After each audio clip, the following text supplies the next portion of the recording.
Okay. So, ayan. Now, there are Filipino IQ test, no? Um, but you see, what I noticed is in the clinical setting, parang hindi naman ata nila ginagamit yung Filipino IQ test, no? In the behavioral med, ang gamit nila is yung Wechsler. For for adults, they have the WAIS-R, Wechsler Adult Intelligence Scale, revised. And for the children, they have the WISC, Wechsler Intelligence Scale for Children, revised, no? So, iba't ibang ano 'yun, iba't ibang aspeto ng um, intellect ang mine-measure niya. Okay? So, merong verbal, merong non-verbal, merong mathematics. Okay? Um, Siguro you can, that, I'm sure that will be introduced to you in your psych assessment, or if you wish to somewhat have knowledge on this test, then you could just Google. Ang daming pwedeng source ng information about Wechsler. But I'm sure you cannot in any way download the test because these are expensive tests, no? And in fact, you cannot just obtain it in the market. No, it requires qualifications for you to purchase it. Okay? Ayan. So, merong VNA dito in terms of in terms of those different methods mentioned. What do you think would be the most appropriate assessment tool to use? Okay, so perhaps I'll just give this as your assignment. Okay, uh, let me just take a screenshot of it so that I could easily send it in your GC. Okay, and then we proceed with the remaining topics so that we can do much. Now, we also look on diagnosis. Now, I wanted you to understand that hindi lang sa umpisa nag-clinical assessment, ha? So, ang process ay bago ka makapag-diagnose at makapag-treat, dapat meron kang clinical assessment. Pero hindi ibig sabihin na sa umpisa lang ang clinical assessment. Kasi pwedeng move forward ka na up until treatment, pero if you think there is still a need for you to reassess or to do a deeper assessment based on what you think the client or the patient needs, then you may do so. Okay? I think that will be emphasized as soon as we move on to the slides. So first, what is clinical diagnosis? No, it's the process of using assessment data to determine if the pattern of symptoms the person presents with is consistent with the diagnostic criteria for a specific mental disorder outlined in an established classification system. So in our context, ang classification system na tinutukoy natin is yung DSM-5 at yung ICD-11. Pero mas na ginagamit natin yung DSM-5. Okay? So ang diagnosis daw, to simply say it, is based on the result of the assessment, we now come up with an accurate identification of the disorder, the possible disorder, no, the client is suffering from based on the specific diagnostic criteria or symptoms as laid down by the DSM-5. Okay? So therefore, in clinical diagnosis, the very important process is that we use the data gathered. No? There can be no diagnosis without first looking into relevant information or sources, no, that could back up the diagnosis. In short, ah, katulad ng ginagawa ng mga doktor sa yung mga siguro general practitioners halimbawa, 'pag lumapit kayo sa kanila at sinabi niyong, "Masakit yung tiyan ko Dok, parang kakaiba, parang feeling ko bloated ako na na kapag hinawakan mo yung part ng tiyan ko, eh, masakit." 'No? So, ah, pangalan niyan, maraming puwedeng maging ano bang tawag dun, um, marami silang puwedeng suspetsang sakit mo. I mean in terms of, your complaints 'no, siyempre those which are relative to your complaints 'no.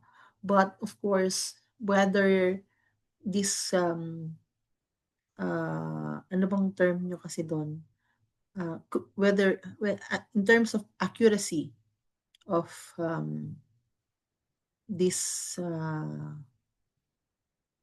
diagnosis 'no, hindi pa siya diagnosis, eh, 'no. Kumbaga yung, what sort of disorder or disease you are suspected of, 'no. So, um, ito ay siyempre nakabase sa mga resulta ng siguro X-ray, lahat na actually X-ray, CT scan, lahat na ng procedure na puwedeng relevant para makapagbigay ng accurate na assessment o na diagnosis, okey? So the purpose of clinical diagnosis is to provide clinical utility. And what is clinical utility? It aids the mental health professional in determining prognosis, the treatment plan, and the possible outcomes of the treatment. Okay? So, yun pala yung term na iniisip ko kanina, no? Yung prognosis. Kumbaga, prior the diagnosis, meron kang parang, nakikinikinitang, um, ah, disease o disorder na sa tingin mo ay, um, yung suspetsa mo na sa tingin mo ay, angkop doon sa nakikita mo o naobserbahan mo doon sa iyong kliyente o sa iyong pasyente, okay. So, clinical utility. Now, it does not always say that once you are diagnosed, it warrants treatment. So I wanted to emphasize that it does not necessarily follow that once you are diagnosed, there is automatic treatment or that there is treatment that is automatically required. Okay? So, of course, the need for treatment depends on how severe the symptoms are, the level of distress, the symptom salience. Okay? Again, you go back onto dangerousness and those um, which we somewhat tackled in module 2. Okay? So, therefore, we look into the severity of the symptoms. No? Is the symptom um, severe enough that it renders the person dysfunctional? Okay, is the level of distress in reality very distressing not only on the person but on other on other people around the person as well? Okay, and does it cause harm already to the person and to others? So if your answer is in the affirmative, then there is a necessity for treatment. Okay? Now, after a clinical assessment, you look into what? You look into the DSM. What does the DSM say in terms of symptoms? Saan siya magfo-fall? Ano yung pwedeng prognosis niya? Okay? So halimbawa ito, imagine a college student who experiences mild occasional anxiety during exam week.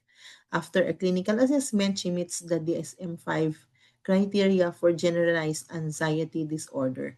Because she reports excessive worry, sleep disturbance, and irritability for more than 6 months. So meron tayong pagbabasihan na literature na magsasabi sa atin na, okay, yung nararamdaman mong yan, while while it may be normal for a typical individual to experience occasional anxiety, what makes it not normal is that if it actually persists within this period of time. So meron tayong time frame na kino-consider. Kung halimbawa, yung depression, yung feelings of sadness mo, feelings of low energy and all, ay nag-persist up until um, a month, for example. No? So ano yung sinasabi ni DSM na prognosis? Okay? So yan. So in short, a clinician might only give a diagnostic label, no? For clarity and for record keeping, no? But the formal treatment, that is when medication, pharmacology, therapy is warranted, it may not be necessary. No? In the case of this college student, for example, her symptoms are mild, no? In terms of severity, and it does not interfere with daily functioning. No, in fact, it is manageable, and that there is healthy coping strategies. Okay? Balikan ninyo yung diathesis stress model.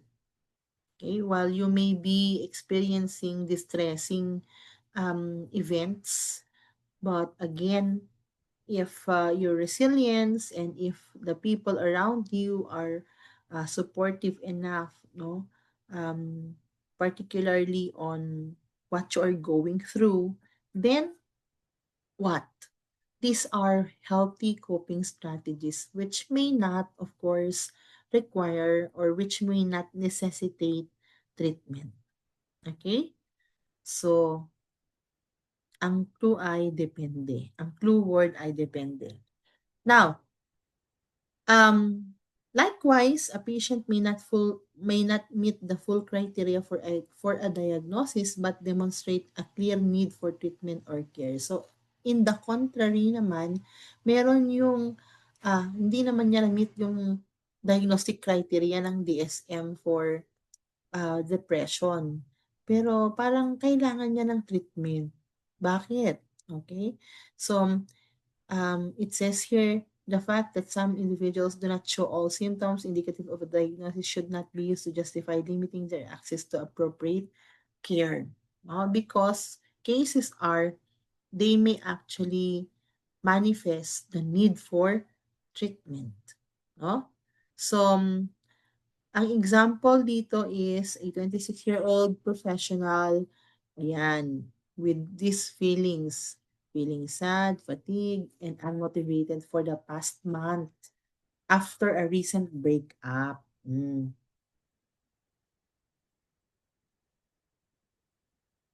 So based on the DSM-5 criteria, this situation of this 26-year-old does not meet the full DSM-5 criteria for MDD. Okay? So for MDD to be diagnosed, the symptoms should have lasted at least 2 months. But here, a month lang. Okay? Tapos, on the other hand, despite of this fact na hindi niya actually hindi nakitaan yung young professional na ito ng lasting symptom for 2 months pero yung functioning niya ay impaired, no? Anong ibig mo sabihin sa impaired? There is what? There is dysfunctionality because what?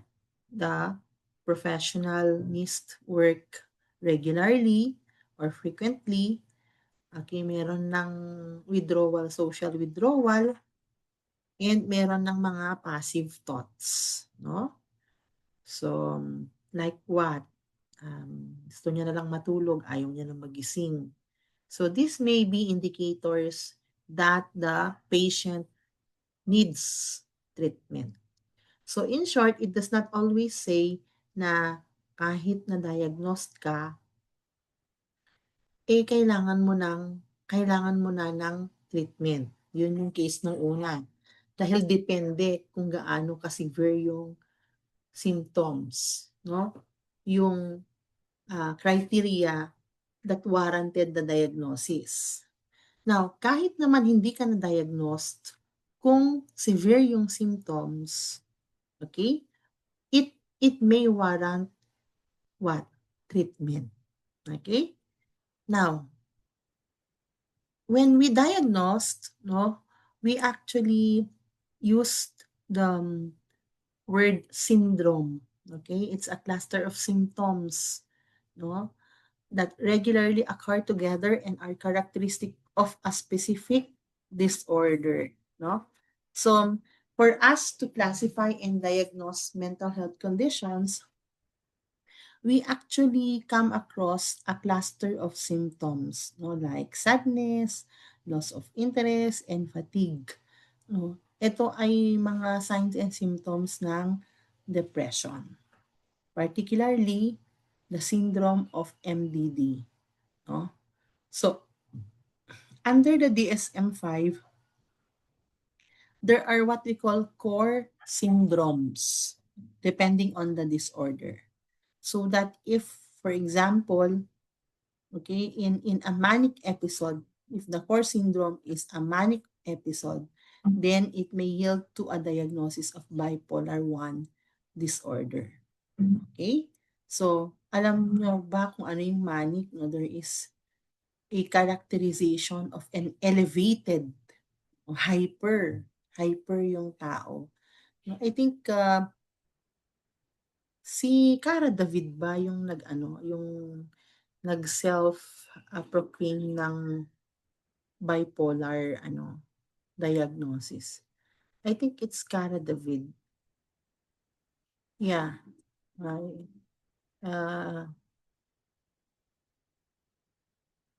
so there is this episode to which Cara David had opened up her condition, no? Particularly for having bipolar disorder. Okay? At sabi niya, yung episodes niya of mania, may mga episodes siya of mania na kung saan very active ang utak niya, masyado siyang hyper, masyadong active, nagagawa niya yung mga tawag dyan, nagagawa niya yung mga task na kailangan niyang gawin and all. Pero dahil nga bipolar yan, extremes, meron namang depressive state, no? So, um, there is a core syndrome, no? Na tinatawag. Ito yung parang pinaka ah, characteristic ng disorder. No? I-clustering of the symptoms which typifies the disorder. Okay? And then, we also have classification systems. And dito na papasok si DSM-5 at saka si ICD-11. Okay, ano bang classification system? So, these are actually standardized baseline or frameworks that group and organize mental disorders into distinct categories based on shared patterns of symptoms. Okay? Kina-classify, from the word itself, kina-classify niya ang mga iba't ibang mga disorders. No? I don't know if you have came across the DSM-5, but uh,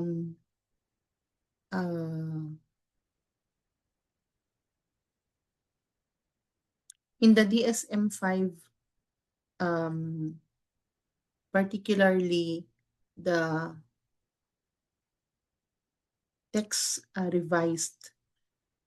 the text revision, no? Um, you could see, for example, yung mood disorders. So yun yung parang pinaka-cluster niya, and then under it would be the different mood disorders. Okay? So neurodevelopmental disorders. And then what are these neurodevelopmental disorders? Okay? So um but anyway, you will be acquainted unto this as soon as we move on to each of the disorders. So what are the purposes of the classification system? It actually provides clinicians with a common language. Bakit kailangan natin ng classification system? Remember, magkakaiba ang, I mean, merong posibleng pagkakaiba ng interpretasyon ng mga iba't ibang mental health practitioners. Now, para may in uniformity, merong uniformity rather ng um, pagkakaintindi kapag sinabing mood disorders, no, across the globe, ay maintindihan natin kung ano ang simptomas ng mood disorders at ng kung ano-ano ang mga under sa mood disorders. Okay? So there would be common language. Ensure consistency and reliability in diagnosis. No? So that if there would be syndromes, no, that could typify a particular disorder, ah, this would be the same all throughout. Yung yung diagnostic criteria na tinatawag natin, makikita ninyo, no, na regardless of who actually assesses, there is consistency and reliability in diagnosis. Yan ay kung ang frame of reference natin ay si DSM-5-TR. And eventually, if that is the case, then your treatment planning is also guided. No? Kung halimbawa, ang diagnosis based on uh, the observations, the result of the test, the interview and all, ay, depression ito. So, anong klaseng treatment ang kailangan? Guided din ang treatment plan mo. And then, facilitate research and communication and support health statistics and policy making. Mas ma-account natin kung ilan ang merong mood disorders, no? Mas ma-account natin kung ilan ang merong anxiety disorders, and so on and so forth. At pag nangyari yon, hindi ba it will also yield unto the services that could be extended, no? Not only siguro in the management, in the cure of these disorders, no? So, but siguro also in terms of establishing policies that are for the policies that are for the welfare of those suffering from these disorders. Okay. Now, speaking of classification systems, you have the DSM classification systems. Okay. So, what is DSM? Diagnostic and Statistical Manual of Mental Disorders. Okay. Sino ba ang naglathala sa DSM? It is a publication by the APA, American Psychiatric Association. Okay? So, uh, the DSM actually is a byproduct of the APA, and it provides common language, standard criteria, and diagnostic guidelines for mental disorders. So what do you mean by that, ma'am? Okay. Um, particularly for the European context, 'no? So, bakit natin ini-embrace, sa Amerika lang pala 'yan? Well, though, it originated here, but what? In terms of applicability, it had reached all, um, all other countries in the globe, 'no? So, anyway, we'll look into the DSM-5 in a while. So, the DSM-5, its counterpart, which is a broader version, is the ICD-11. Okay? Ano ba yung ICD? International Statistical Classification of Mental Diseases and Related Health Problems. Okay? So, if DSM-5 was published by APA, ICD was published by WHO. What else? So, the DSM primarily used in the US for clinical diagnosis, for focusing exclusively on mental disorders and providing more detailed, empirically driven criteria, currently in the fifth edition of text revision.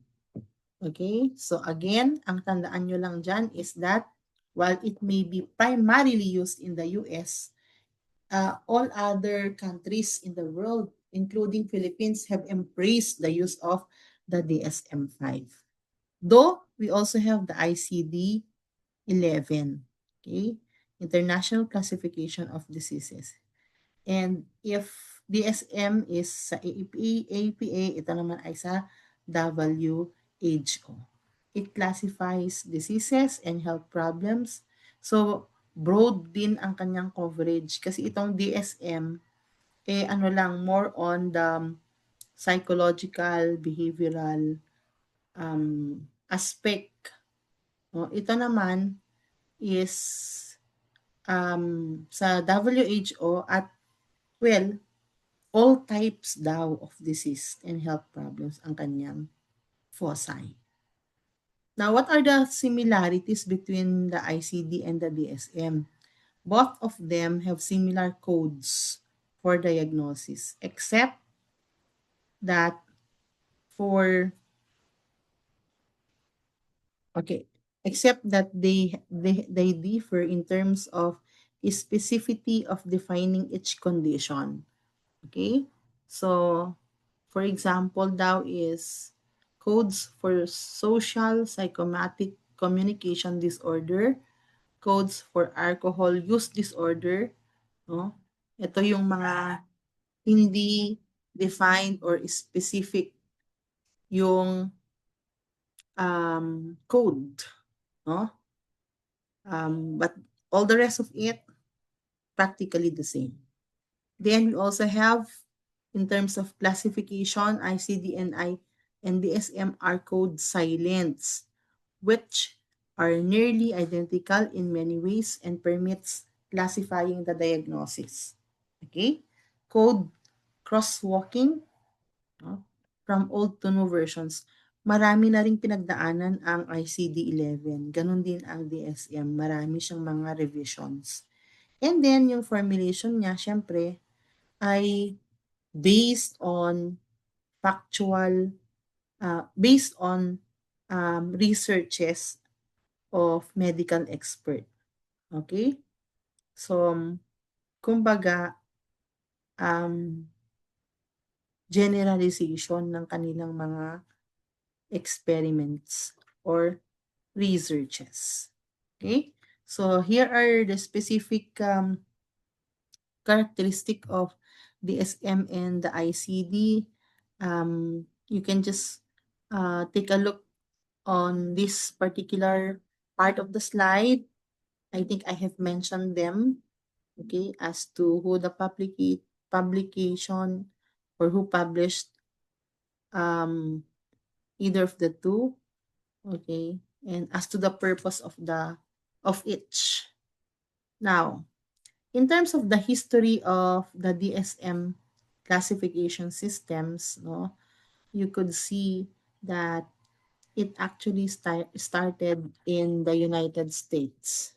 Okay, so during or prior the war, uh, there had been a there had been initiatives, to develop classification standards for mental disorders. Okay, there actually was a need, and um, this the very first official attempt to gather information was the recording of idiocy or insanity in the 1840 census, 'di ba? Uso noon kahit ata ngayon yung may mga census, 'no? At kasama doon sa nai-record, naitala at eventually nailathala 'no, ay yung, siguro yung type of disability ba 'yan? 'Di ba usually kasama 'yan sa mga sine-census. Kung sa pamilya ba ay kamusta 'no, lahat ba ay okay, meron bang mga nagme-maintenance, merong mga sakit. So, malamang mga gano'n at kasama malamang sa na-gather nilang data ay na merong ganitong case, yung idiocy at insanity. So, dahil do'n sa recording na yun, there was what? There was actually a move, no, to establish a classification system. Okay? And hence, in the 1917, the American Medico Psychological Association, together with the National Commission on Mental Hygiene, developed and planned by the Bureau of the Census, no, was what? They developed a plan, no, hmm, or the plan for gathering uniform health statistics across mental hospitals. So, kumbaga parang yung pagsisensus ng kung ilan ang populasyon malamang ang merong ganitong klase ng health status. Now, by the same association in 1921, they have changed. Okay, so in short, the very first name of the American Psychiatric Association is American Medico-Psychological Association. And then, this was only changed into American Psychological Association in 1921. Okay? So, uh, ayan. We have American Medical Association Standard Classified Nomenclature of Disease. So you can just look into this, perhaps at least traced um, names and personas relative to the drafting of the DSM-5. Okay, so in after the war, there was a classification system which was developed by the U.S. Army. No, actually very active ang mga yan. No? Kung naalala niyo yung Army Alpha, Army Beta,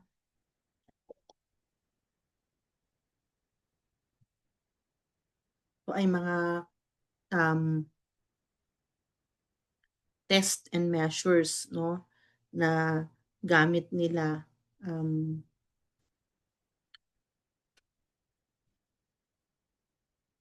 during or after the World War. Okay? So, at the same time, for ICD, in 1948, the WHO had published its sixth edition. So, naka-ICD 6 na sila in 1948. No? And of course, alam naman natin ang composition ng veterans, ang tawag dyan, it is influenced daw by the Veterans Administration. Okay, and as such, no, because of effects of war, no, there can be there can be some sort of observation siguro on either veterans or family of these veterans or victims of the war. So nakitaan siguro sila ng mga symptoms ng neurosis and psychosis, no? And because of this, there had been an initiative to include a section for mental disorders in ICD 6. Okay? Now what happened? It's also during the post World War II, particularly in 1952, were the first edition of the DSM-5, of the DSM, which is a variant, which is developed as a variant of ICD-6, was published. Okay? So, in 1952. At ganito yung itsura niya. Hindi ko alam kung yan talaga yun or kung yan nga. Okay? So, DSM-5 contain a glossary of a DSM, particularly the first edition, contained a glossary of descriptions of the diagnostic categories and was the first official manual of mental disorders to focus on clinical use. So it's the first mental manual for mental disorders focused on clinical use. Okay? So, ayan. Now, we also have the development of the DSM-3. No, yung current version niya is DSM-6, final revised, DSM-6 na, DSM-5 text revised. Yun yung current na edition niya. Okay, pero saan siya nagsimula? Sabi dito, anong year yung unang publication kanina? Okay, it's 1952. That's the first edition of the DSM-5. Yeah, DSM-5. And then, what else? So, the most influential person in the development of the DSM is Adolf Meyer, who had a psychobiological view.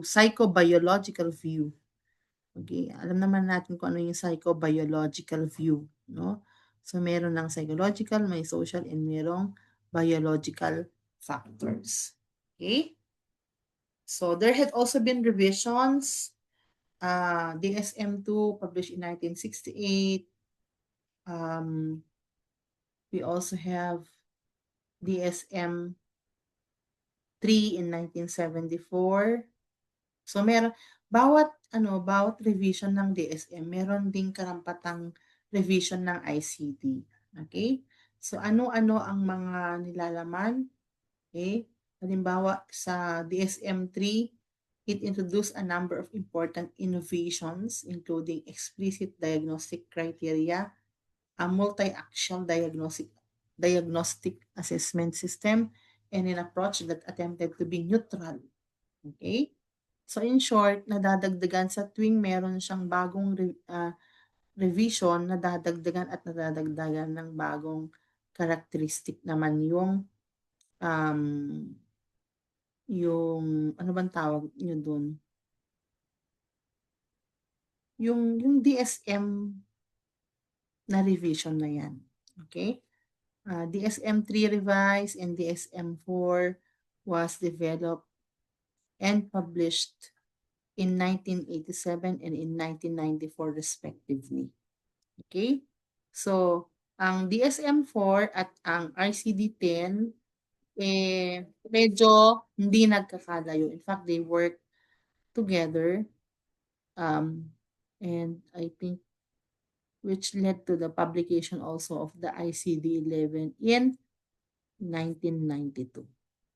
And then eventually in 2007, there was what? There was a task force that was formed by the APA, which consisted consisted of 13 work groups focusing on the various disorder areas. And through this initiative, DSM-5 was published in 2013. Okay? So, the text revision have started in 2019, which involved 200 experts.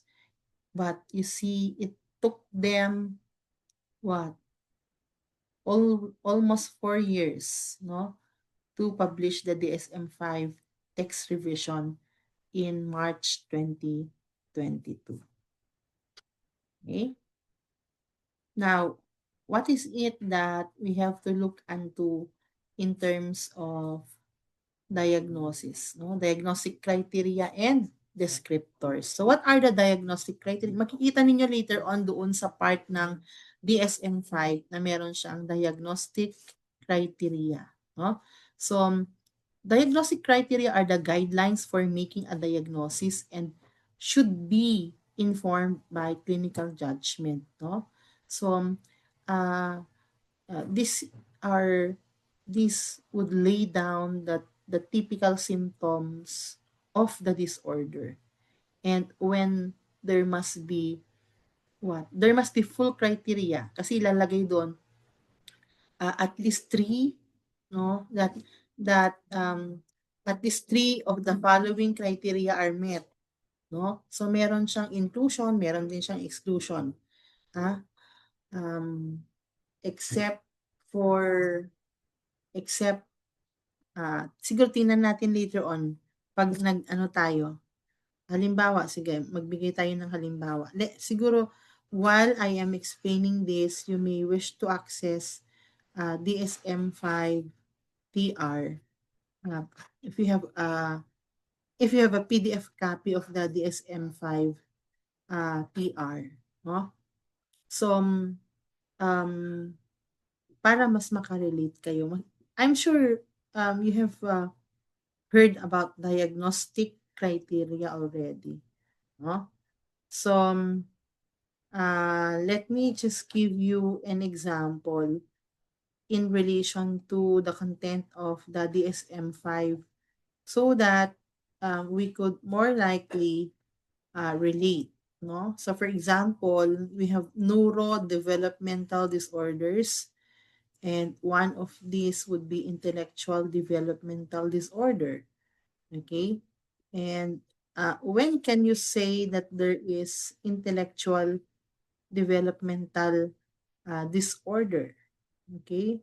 So tingnan ninyo yung DSM, tingnan ninyo yung DSM 5 TR na copy nyo. Makikita ninyo doon yung mga iba't ibang levels ng intellectual disability. And then, kung ano yung diagnostic criteria niya, no, na kailangang tingnan ninyo, kailangang i-consider ninyo para um, malaman kung anong neurodevelopmental disorder ang involved, no? So ayan, tingnan niyo yung IDD. In fact, ang unang niyo makikita doon ay yung diagnostic criteria. Okay? So sa lahat ng disorders meron pong ganon. And then the subtypes and the specifiers, no? So it denotes mutually exclusive and jointly exhaustive phenomenological subgroupings within a diagnosis. Okay? So for example, in sleep arousal disorders, the non-rapid eye movement can have either a sleepwalking or a sleep terror type. Oh, okay. Enuresis is nocturnal only, diurnal only, or both. So that would be the subtype. And specifiers, while not mutually exclusive or jointly exhaustive, no, Um, yeah, for instance, in binge eating disorder, no, it has remission and severity specifiers. No? So when can you say that there is remission? When can you decide for mild, moderate, ano yan, severe severity level. Okay? So makikita po yan doon sa DSM-5. And then, we also have, what is the principal diagnosis? So ano yung diagnosis based on the diagnostic criteria, the symptoms that you could observe, no? The reason for referral, if the person or if the patient was only referred to the behavioral medicine. Okay? So, ayan. And then, we also have provisional diagnosis. So, if not enough information is available for a mental health professional to make a definitive diagnosis, but there is a strong presumption to the floor criteria, okay, then provisional specifier can be used. No? So, dito naman ay when there is no definitive diagnosis, pero merong presumption that the person or the client is suffering from this disorder, then there is provisional, parang provisional diagnosis. Okay?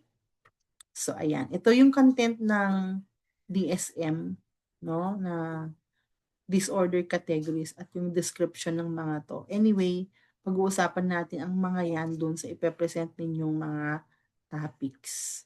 Okay? And then we also have the ICD-11. Dito naman is it's the publication of WHO. Yung una ay APA, ito ay WHO. Okay? Ito ay para saan? Ginagamit actually ito sa entire globe, no, in terms of causes and consequences of diseases. No? Kasi ano to, medical parlance. No? Remember ICD. Ano na ulit yung ICD na nabanggit natin? Okay. So, may mga codes din ito katulad ng um, katulad po ng mga nabanggit natin din sa some DSM. Okay? So, this is the current revision ICD-11. Okay. So, sa ICD-11, meron, hindi lang siya mental disorders, kumbaga, per chapter din siya, may mga iba't ibang disorders din na sinasabi, meron din mga iba't ibang disorders na inclusions, no?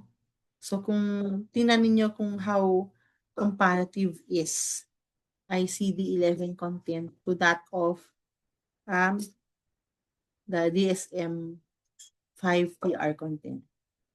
Okay? And then, we also have treatment. Okay, dito na, treatment na tayo.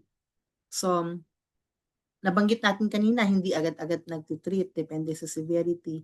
Hindi porket na-diagnose ka, magtitreat ka na.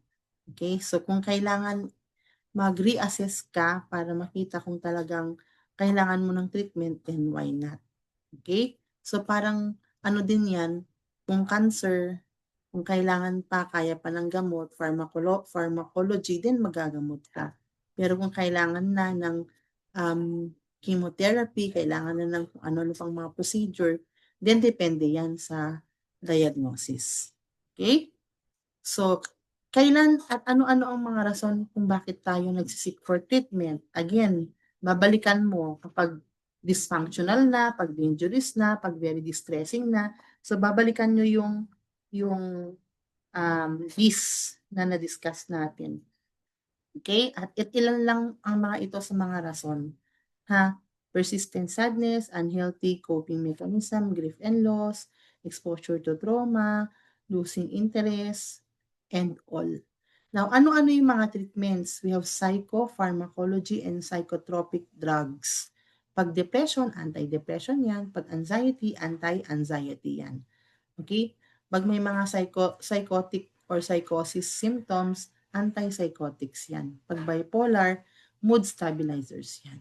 May mga may mga specific ah, names ng mga drugs. Ito lang yung parang generic na tawag sa kanila. Okay, and then nabanggit ko na rin ito last time, yung electroconvulsive therapy, no? Lalong-lalo na kapag hindi na nakukuha sa gamot.